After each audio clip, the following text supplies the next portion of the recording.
Сегодня поговорим о наглых учителях. У каждого в школе или в университете были такие вот преподаватели, которые немножечко превышали свои полномочия и считали это абсолютно нормальным. Сегодня поговорим о таких вот учителях. И специально для этого видео я пригласил своего кореша с канала Клоун, так как у него есть какой-никакой опыт общения с такими вот учителями.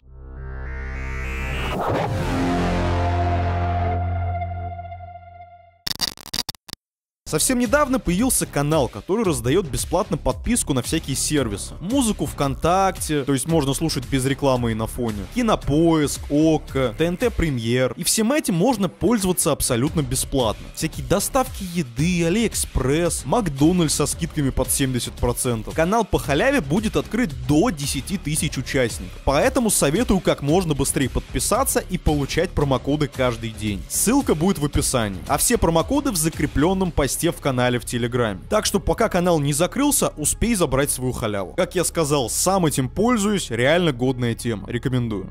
Есть огромное количество разных преподавателей, что в школах, что в университетах. О каких-то учителях мы даже спустя много лет вспоминаем с теплотой, а каких-то до конца жизни будем ненавидеть и вспоминать всякий трэш, который они творили на уроках. Я учился в довольно адекватной школе, у меня были нормальные адекватные одноклассники, за исключением Дениса разве что, и учителя в целом были адекватные, разбирались в своем предмете, могли интересно преподавать, но была пара-тройка кадров, которые вызывали исключительно ненависть и кринж. Первый из них — это мой учитель географии. Его, можно сказать, ненавидели всей школой. И не просто так. Вот представьте себе такую вот картину. Высокий, полный, с шикарной шевелюрой, в очках и с длинными гусарскими усами. Вот это был наш географ. И он был, скажем так, излишне предвзят ко всем. У него были ученики, которых он любил, к которым относился нормально. Но это были люди, которые, грубо говоря, зубрили вообще все. И получали исключительно пятерки. Если же ты хоть раз не принес ДЗ, или сделал что-то не так, или ответил на четверку вместо пятерки, этот преподаватель, условно назовем его Николай, записывал тебя в биомусор. Я до 8 класса учился отлично. Не было не то что четверок, тройка для меня была трагедией и чем-то ненормальным. Я, кстати, об этом уже рассказывал у Маразма, у него был видос про ботанов в школе. Так вот, до поры до времени я сам был таким ботаном. Были случаи, когда я даже на уроке начинал плакать из-за тройки. Ну так вот, после 8 класса я немножечко так подзабил на все уроки.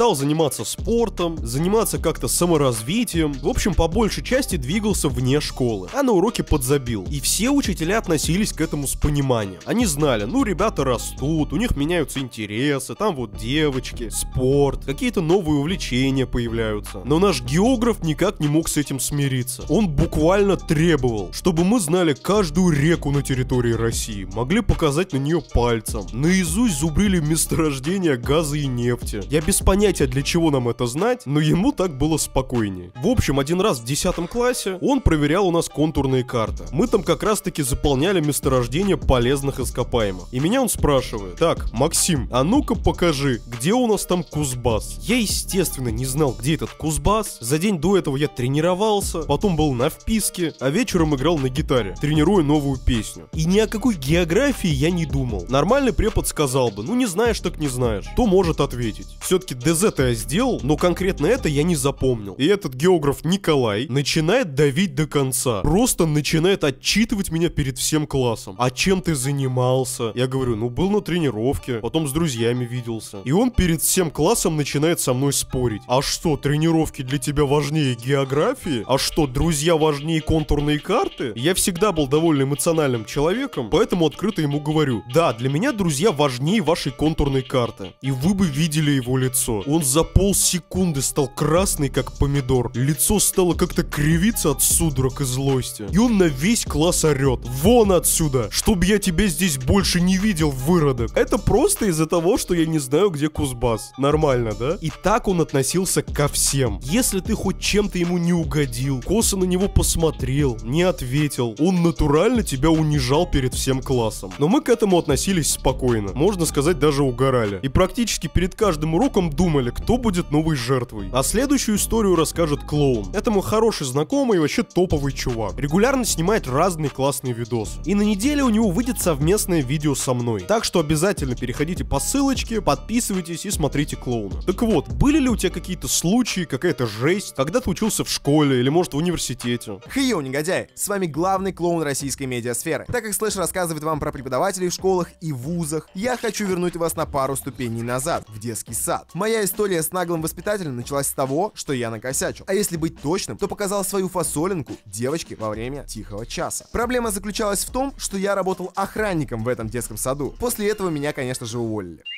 Разрывная! Да ладно, шучу. На самом деле, мне тогда было лет 5, и увидев молокососа, трясущего своим причиндалом перед другой пятилеткой, воспитательница была, мягко говоря, в шоке. После чего жестко наругала меня и поставила в угол. Будучи юным и совсем неопытным в этих делах, я, конечно же, обиделся, ведь тогда я еще не знал, что показывать свой стручок девочкам, да вообще кому бы то ни было, плохая идея. Так что, затаив обиду, я дождался, пока воспитатель уйдет в свой кабинет, после чего я взял в охапку самого тупого ученика детского сада, который по совместительству был моим другом, и отправился мстить этой старой суке. Я знал, что в коридоре висит ее кофта, и план в моей голове был идеален. Я достал ручку, которую взял с собой, и начал яростно пытаться порвать карман на кофте воспитательницы, чтобы она почувствовала на себе всю мою боль и обиду. Но, к моему огромному сожалению, это не увенчалось успехом. Мой не особо умный друг очканул и сдал меня в воспиталке, после чего я получил пизды не только от воспитателя, но и от бати, которому сразу все естественно сообщили. Дома батя, конечно же, занялся воспитанием. И помимо того, что я получил ремнем по жопе, отец также заставил меня возвращать деньги воспитателю, а именно разбить мою копилку, в которой я коллекционировал редкие монеты. Когда дело было сделано и деньги были подсчитаны, мне не хватало всего лишь каких-то 7500 рублей. Ведь тупая корга из садика сказала, что я украл у нее десятку, а у меня в копилке было всего лишь 2500. Скажу сразу, что я, конечно же, ничего не крал, отчего мне было еще обиднее. Но деньги возвращать пришлось, и это сделал мой батя, вкинув за меня всю сумму, а затем лишив меня телевизора на целый месяц. И чтобы вы понимали, из-за этой конченной воспиталки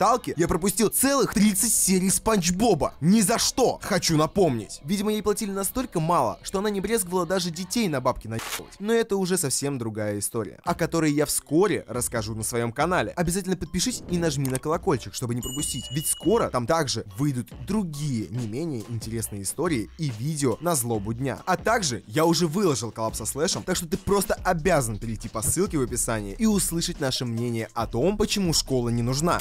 В общем, еще одна история про наглых учителей. На этот раз она связана с Денисом. Сами понимаете, какое же это видео про школу без Дениса. Вот знаете, есть учителя, которые никого никогда не отпускают с уроков. Им не важно. Может, вы отравились, может, чувствуете себя плохо. Вот звонок прозвенел, все, сиди. И у нас была такая учительница. По-моему, она преподавала физику. В общем, все сидим на физике, это был 9 класс. Естественно, никто ни хрена не делает, все залипают в телефоны и делают вид, что им очень интересно. Денис тоже залипал в свою кнопочную Nokia, играл в змейку, как вдруг взгляд учителя бросается на Дениса. Это было довольно странно, учитывая, что он сидел на последней парте, что в принципе невозможно было заметить, но училка решила быкануть именно на Дениса. На Дениса вообще много кто быковал, ну да ладно. Она с криками к нему подбегает, говорит: «Ты что творишь? Как ты посмел, наглец?» И отбирает у него телефон. Денис абсолютно со спокойным лицом его ей отдал и просто лег на парту. Ну что поделать, пацан захотел поспать. Она забрала у него телефон и дальше пошла вести урок. И тут я слышу звуки. Денис сидел сзади от меня. У него жестко начал бурлеть живот. И просто представьте, насколько сильно, что услышал это даже я. В наушниках. Я на него посмотрел и сразу понял, что что-то было не так. А если ты смотришь на Дениса и тебе кажется, что что-то не так, значит определенно что-то плохое произойдет. В общем, слушайте дальше. Денис какое-то время терпел, мучился, зная, что его все равно никуда не отпустят. И наконец поднимает руку, практически крича: «Отпустите, пожалуйста, мне плохо». А знаете, что ему отвечает училка? Вот если бы ты учил физику, тебе бы было хорошо. И не отпускает его. Нормально, да? Я вообще считаю, что не отпускать кого-то на уроке, тем более если ему плохо, это по сути легализованное издевательство. И такого не должно быть. У Дениса все сильнее и сильнее бурлел живот, он натурально стал бледным. И где-то через пару минут звуки резко затихли. И у Дениса появилась блаженная улыбка. Я тогда еще помню обрадовался. Мол, Денис, хорошо, что тебе полегчало. А он в ответ блаженно блаженно кивнул мне и дальше пошел спать. Прошло еще пару минут, и до меня доходит резкий запах говна. Я сейчас не преувеличиваю, не придумываю. Вот говорю, как было на самом деле. Денис сидел сзади меня, и сзади на меня в один момент началась жесткая газовая атака, исходящая от Дениса. Слава богу, до конца урока оставалось пара минут, поэтому я это вытерпел и бегом выбежал из кабинета. И вот знаете, спустя столько лет, мне кажется, я догадываюсь, что тогда произошло. Почему у него болел живот, он хотел пойти в туалет, а потом резко от него стало вонять говном, и он стал очень довольным. Пишите свои выводы в комментарии. А на сегодня все. Подписывайтесь на канал, переходите на канал к Клоуну и обязательно ставьте лайк. Это помогает продвигать канал.